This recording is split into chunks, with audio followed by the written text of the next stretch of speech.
Right. Did you know? Did you know that over 90% of the top 100 best-selling productivity books were all written by men for men? And this is the Wake Up Women Leaders podcast.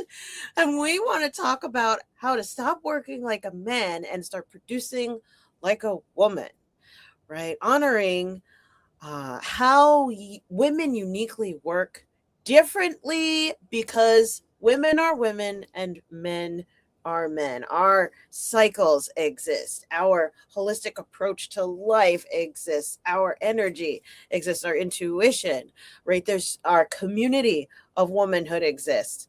There's so much more to consider outside of what your typical productivity book, program, boot camp, or whatever they're hawking at us now to try and tell us how we should work as people. Let's be more specific to talk about how people are productive. We're going to talk about how women are best productive, right, Nettie?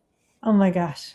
This is truly my favorite subject. We've talked about this in past episodes. At a point in 2024, I got so frustrated with just the topic at the time was health and how health research is done almost exclusively on men. And it's like designed for and by men. And I was like, you know what? If this is happening in healthcare, it's happening other places. And that's when I made the decision to really focus the coaching that I do and the research that I do on women to amplify more women's voices. And so this topic of like looking at what was designed and is sort of advertised for everyone, but designed for and by men. Victoria, until today, I had the hunch, I had the understanding in my mind that most of the books were written for and by men. But today, you found the article from Fast Company that said, actually, your hunch is right. And the truth is, yes, almost all the productivity books, the top sellers, the ones that you have on your bookshelf that you reach for because this is the best information out there, these were written for and by men, which is great for men. And yet it's the frustration of picking up that book and going, I get it. I'm supposed to block out 3 hours of deep work time. But how does that actually happen in reality? Because even if your life experience does not include motherhood, you are likely still going to be interrupted multiple times a day by friends, by family. And if you happen to be a working from home woman, you have a home office, then there's probably a whole bunch of folks in your community who are like, oh, I can give her a call. She's probably around. She could go to lunch with me. She could help with dad. She could do this. She could do that. And you also, and so even if you do not have little people at home, you probably still have a mental load of caregiving from a variety of people around you. And this has to be part of the conversation, among many other things that we're going to get into today. So I love this topic. In fact, we should probably break it up into multiple sessions. We'll do that. We'll go over more of this because it's so critical. It's so foundational to what we're talking about as women leaders and this need to wake up to what's going on around us, to what we're trying to create, to our goals. If we don't understand this productivity aspect and kind of what we're learning about and where we're getting our information, then we're going to consistently spin our wheels and feel frustrated and really exhausted at trying to fit into someone else's system. Yeah. And I love it. The whole time we're talking about this, I'm thinking about walking through the pharmacy and seeing the beard thing of just for men. Listen, this one is just for women. I understand that for my brothers who need to color their beard or mustache, etc., that they need a special coloring like kit for just for men. Awesome. We women need productivity just for women. And in fact, so Nettie, she specializes in women. I don't actually. I serve men and women. And the brothers that I support are awesome guys in different divergent industries, real estate, finance, construction, all different. And the guys themselves will say men and women work differently.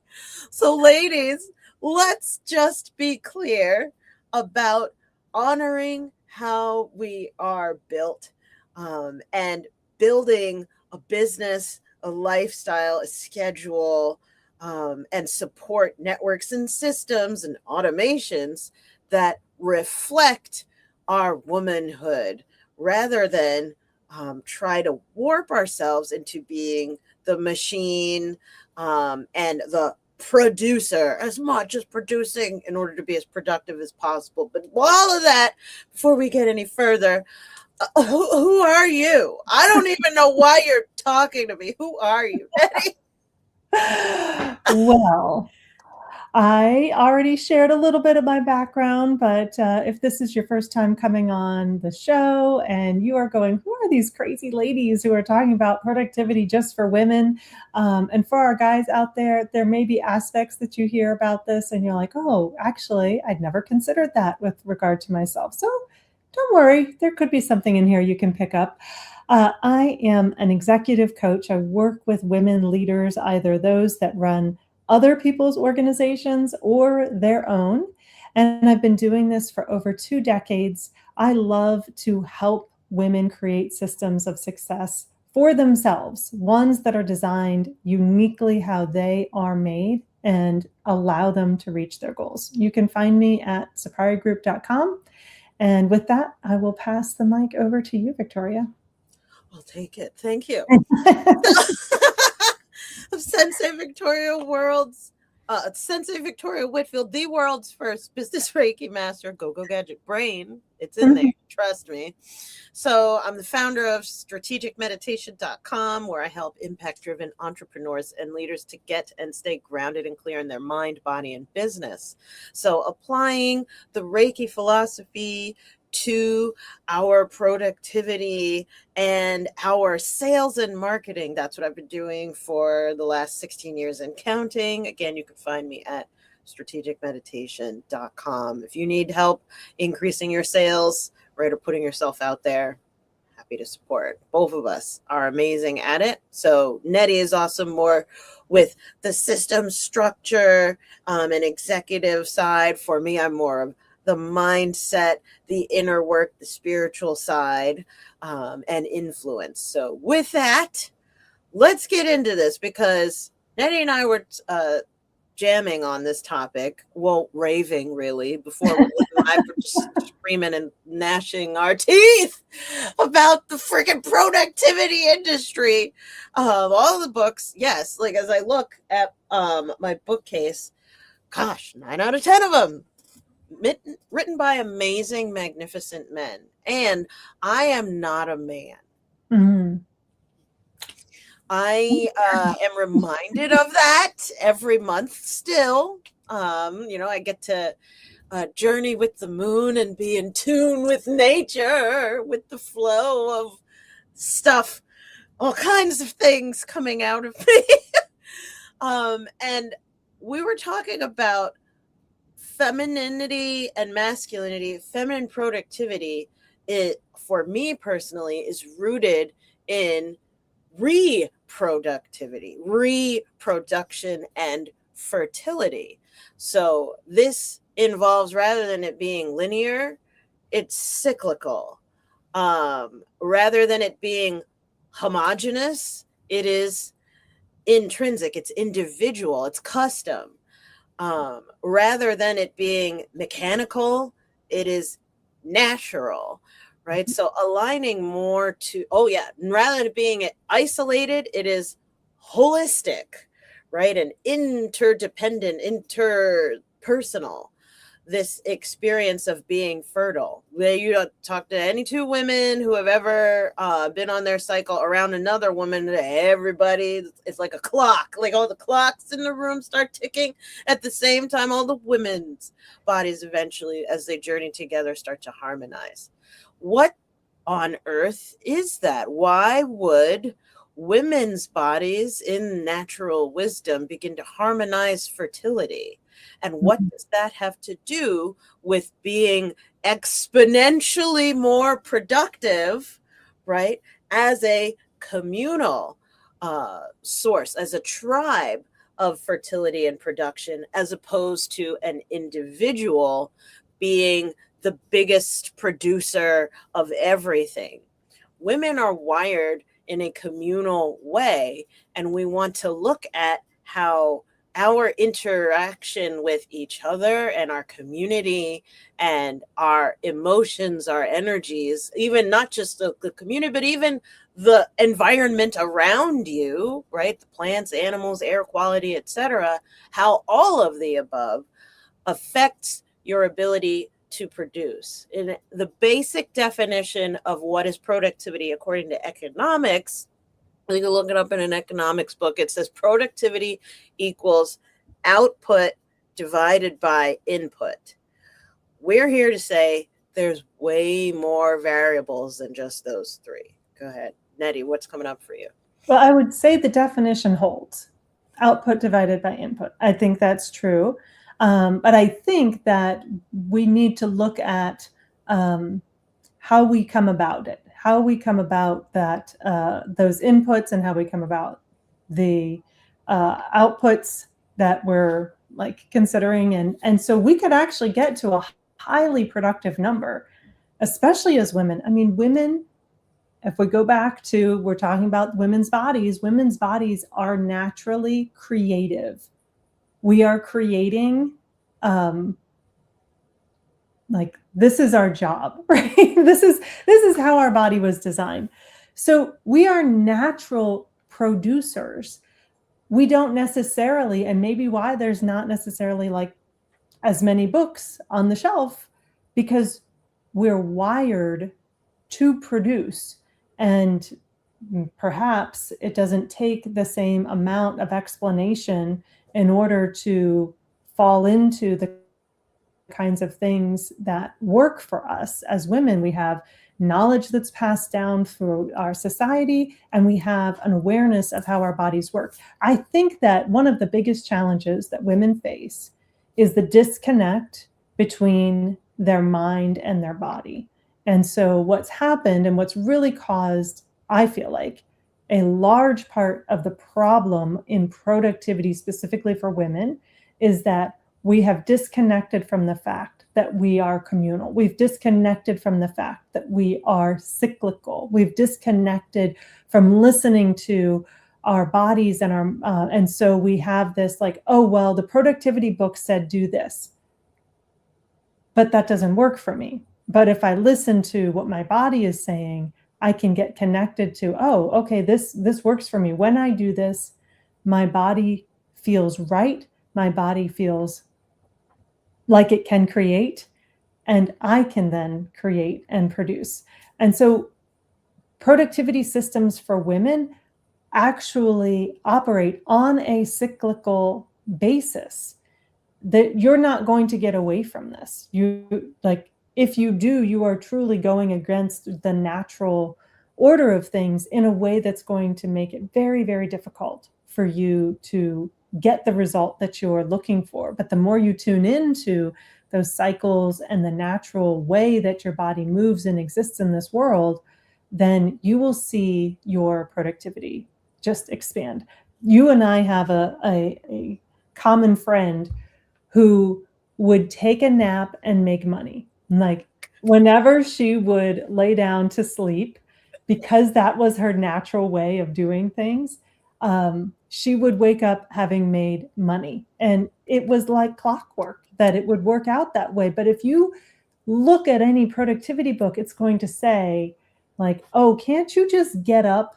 Can't you just wake up a few minutes earlier to use that quiet time in the house and and get things done. Who needs sleep anyway? I mean, we can do that when we're dead, right? We'll have plenty of time for sleeping.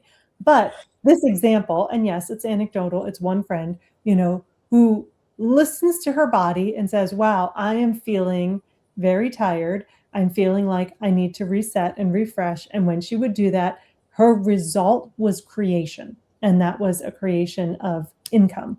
So my question for you listeners is there something your body is telling you right now that you are ignoring for the sake of productivity? But if you leaned into it, if you listened to what your body was saying, could there be a possibility of greater productivity than you are even imagining at this particular moment? Yeah. And for my men and masculine women listening in, this whole talk about listening to your body is gibberish to you, and I love you. So to instead of mansplain, let me translate. How do you say? Um, Another way of saying what we're trying to communicate right now is, how many times have you burnt the candle at both ends to be as effective and productive and crush it as much as possible, only to burn out? Burnout such as, okay, give an example. A client of mine come to one of my retreats, wanted to get as much done on the break as possible, ended up breaking her foot because she wanted to like go for roller skating and paddle boarding and carry everything at the same time up the dock and not let anyone help her. Okay, highly productive, highly destructive. Like, does being highly productive have to be at the expense of your health? Do you have to exchange your sleep for dollars, your vacation for dollars, your marriage for dollars, your relationship with your kids if you decide to have kids for dollars? Or how about if you don't decide to have kids, your relationship with your friends and everybody else? Why is entrepreneurship or leadership producing loneliness and isolation in you? Mhm. Why is that causing you to be less and less fulfilled and connected and more drained? So to those who are listening, if that's the problem that you're having, it's because you're doing it the wrong way.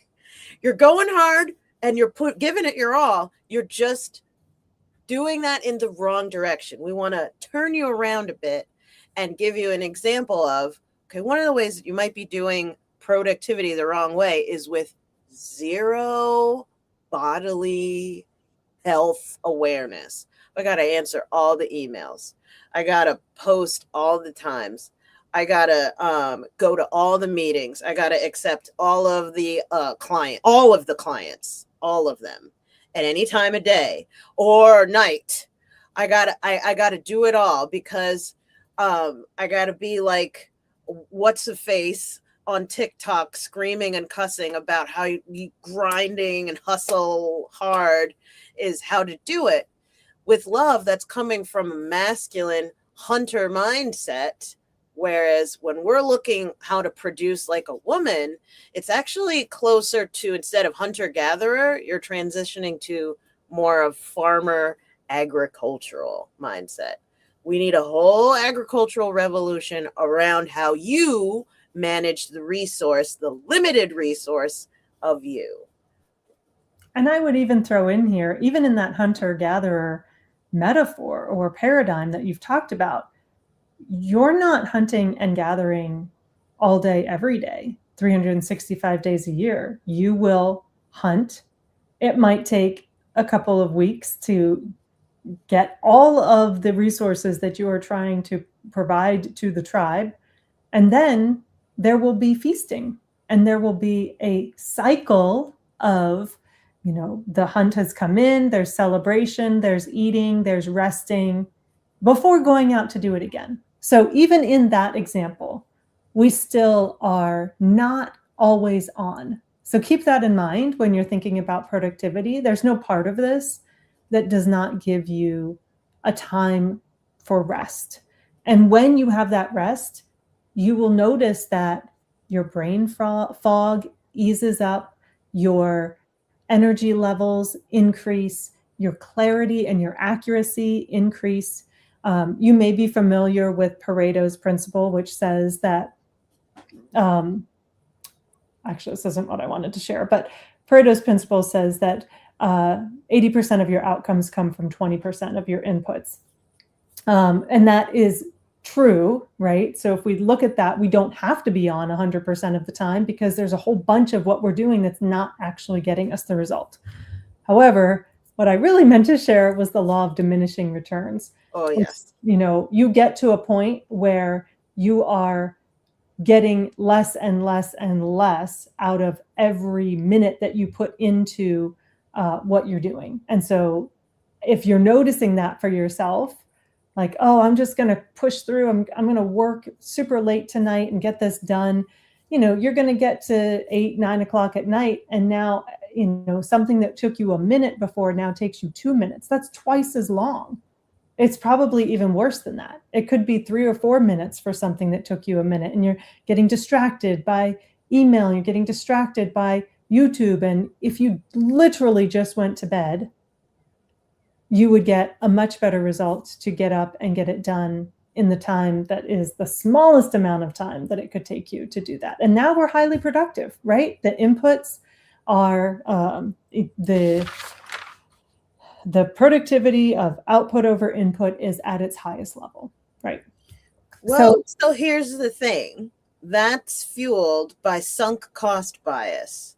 And because this is part 1 of 2, I'm not going to say what that means. Tune in next week to find out how managing your sunk cost bias as a woman leader is the key to stop working like a man and producing like a woman.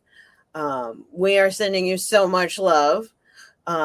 This is episode 23 of the Wake Up Women Leaders podcast. Holy moly, if you made it to the end of this episode, like, share, subscribe, tell the algorithm angels that this was awesome, and share it with a friend. And we will see you on the next one. Bye for now.